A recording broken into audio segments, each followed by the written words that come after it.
எல்லாருக்கும் வணக்கம். நாம் இறைவனை வேண்டி இப்போ பஞ்சதந்திர கதைகள் வரிசையில் ஒரு கதை கேட்கலாமா? ஒரு ஊரில் ஒரு வியாபாரி இருந்தார். அவர் நல்லா வியாபாரம் செஞ்சு நன்கு சம்பாதிச்சு மிகவும் சிறப்பாக அந்த நகரத்தில் வாழ்ந்து வந்தார். திடீர்னு அவரது வியாபாரத்தில் சரிவு ஏற்பட ஆரம்பிச்சுது. கொஞ்சம் கொஞ்சமாக அவரது தொழிலில் வருவாய் குறைய ஆரம்பிச்சுது. அவர் பலவிதமான உத்திகளை கையாண்டும் காலம் நேரம் அப்படின்னு ஒன்று இருக்கு இல்லையா, காலத்தின் சிரமத்தால் வியாபாரம் நசிஞ்சு போச்சு. தனது நகரத்து இருப்பிடத்தை காலி செஞ்சுட்டு மீண்டும் கிராமத்துக்கே சில திட்டமிட்டார். போகும்போகிறதுக்கு முன்னால் தன்னோட நண்பர் ஒருவரை சந்தித்து விவரம் கூறிட்டு தன்னிடம் உள்ள ஒரு பெரிய ராடு ஒன்றையும் அவரிடம் வச்சிருக்க சொல்லிட்டு நம்ம ஊர் திரும்பலாம், மிகவும் கனமான இந்த ராடை எப்படி ஊருக்கு எடுத்துகிட்டு போகிறது அப்படின்னு நினச்சிக்கிட்டு நண்பரை காண சொல்கிறார். நண்பரிடம் பேசி முடிச்சுட்டு கிளம்ப தயாராகும்போது நண்பர் சரி வருந்தாத, காலம் நேரம் வந்தால் மீண்டும் நீ தொழில் தொடங்கி நலமுடைவாய் அப்படின்னு கூறிட்டு வழி அனுப்பி வைக்கிறார். அப்போது வியாபாரி, என்னிடம் ஒரு அயன் ராடு இருக்குது, அது மிகவும் கனமானது, என்னால் அதை எடுத்து செல்ல முடியாது, நீ அதை உங்ககிட்ட வச்சுக்கோ, மீண்டும் வரும்போது வாங்கிக்கிறேன் அப்படின்னு சொல்கிறார். சரி என்று நண்பரும் அதை வாங்கி வச்சுக்கிட்டு வியாபாரிக்கு ஆறுதல் சொல்லி அனுப்புகிறார். சில காலம் சென்றது. வியாபாரி மீண்டும் நகரத்துக்கு வந்தார். சிறியதாக வியாபாரத்தை ஆரம்பித்தார்.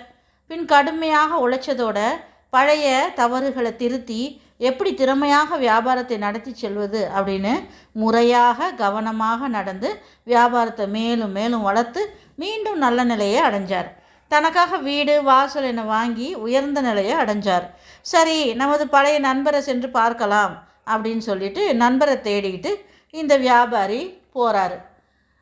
வியாபாரியை பார்த்தவொன்னே நண்பர் மகிழ்ச்சியோட வரவேற்று வாங்க வாங்க அப்படின்னு சொல்லிட்டு, எப்படி நல்லா இருக்கீங்களா அப்படின்னு கேட்கும்போது வியாபாரி சொல்கிறாரு, நான் மீண்டும் தொழில் தொடங்கிட்டேன், அதனால் நல்ல முறையில் நடக்குது, அதை சொல்லிட்டு போகலான்னு தான் வந்தேன் அப்படிங்கும்போது, சரி கிளம்பும்போது நான் உங்கள்கிட்ட ஒரு ராடு ஒன்று கொடுத்தேன்ல, அது உனக்கு ஞாபகம் இருக்கா, அதை எனக்கு இப்போ திருப்பி கொடுக்குறியா அப்படின்னு கேட்குறார். உடனே நண்பர், அந்த ராடு ரொம்ப கனமானது, உயரமானது, அதை விலைக்கு போட்டால் நல்ல காசு கிடைக்கும், அதனால் அதை திரும்ப தர வேண்டாம் அப்படின்னு மனசுக்குள்ளே திட்டம் போட்டுட்டு உடனே வியாபாரிக்கிட்ட சொல்கிறாரு, அந்த அயன் ராடை நான் ஸ்டோர் ரூமில் வச்சுருந்தேனா, அது ரொம்ப நாள் ஆச்சு, பார்க்காமே போயிட்டேன், அப்புறம் பார்த்தா அதை அத்தனையும் எலி சாப்பிட்ருச்சு அப்படின்னு சொல்கிறாரு.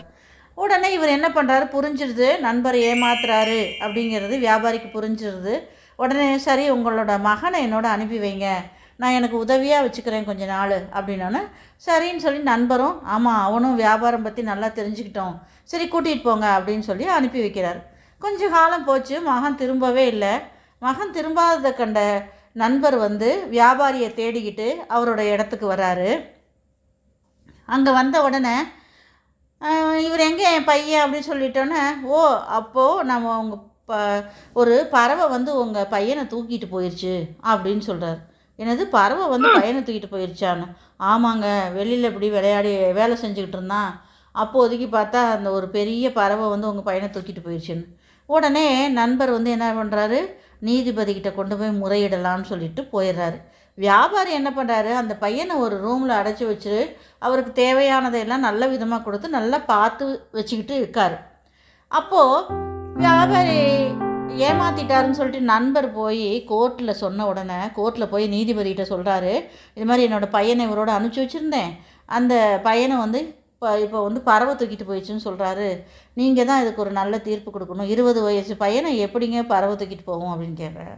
நீதிபதி உடனே வியாபாரிக்கிட்ட கேட்குறாரு, என்னப்பா இப்படியெல்லாம் சொல்கிறீங்க அப்படிங்கும்போது அப்போ தான் வியாபாரி சொல்கிறாரு, இந்த மாதிரி என்னோடய நண்பன்கிட்ட நம்பி நான் என்னோடய ராடு ஒன்று கொடுத்துருந்தேன், அதை எலி சாப்பிட்டுச்சுன்னு சொன்னார் அப்படின்னோன்னா அங்கே இருக்கவங்களாம் உடனே சிரிக்கிறாங்க, கொல்லுன்னு சிரிக்கிறாங்க. அயன் ராடை எலி சாப்பிடுமா?